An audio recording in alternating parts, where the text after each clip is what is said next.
My name is Nadia Lee. I am a survivor, leader, and an advocate of human trafficking. I was trafficked when I was 26 years old. I'm from Mobile, Alabama. I'm 28 years old. I have 2 children. Growing up, I lived with my grandmother. My grandmother raised me. It was a very loving, caring home. She took very well care of me.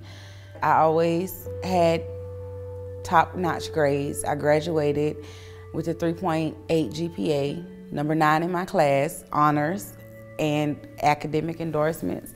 You know, I took college credit courses while I was in high school, so, you know, my troubles didn't really start till after high school, but the trouble that I had was with the people that I decided to hang around. In high school is when I decided to start finding my own way. The club life came very, very fast. And with the club life came doing drugs. I started smoking weed at age 14. And from there, it was like off like a rocket. You know, every weekend I was somewhere. I met my trafficker at a extended stay hotel. I had not been home within about a week or so, on a bench, of course. And I met him just in passing. We talked for a few nights. We met up a couple nights after that. And he asked me later on if I wanted to go to Florida, because he was going to Florida and we had had fun from that point. And I said no at first, but quite naturally he's like, oh, you know, you don't need anything when you're with me, you good.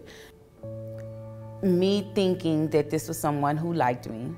Me also thinking that, okay, we've already been getting high, so this is gonna be fun, right? I was arrested by Jefferson Parish Sheriff's Office. Once I was arrested, I went to jail that day. I stayed in jail 60 days. At first, I did not want to say anything. It was all my fault.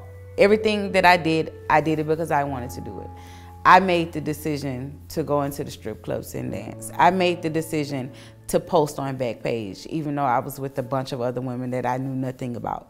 You know, I did that. Those were my brothers. And that was the story I was sticking to. After about like the 4th hour or so going back and forth, you know, the detective, and I can't remember his name, but he looked at me, he said, I don't believe you. But if you're gonna play this game, he said, and if you're going to go around and around with me and not be truthful with me, then you can just sit in jail with them and you can do all of this time with them because they're going down. Simple as that. Like, I know they were your pimps. I know what was, like, I know. And he told me all of this without telling me that he had talked to anybody else. It was just the feeling that I had inside, and he was like, at some point, you have to take control of your life. Like, what are you gonna do for you?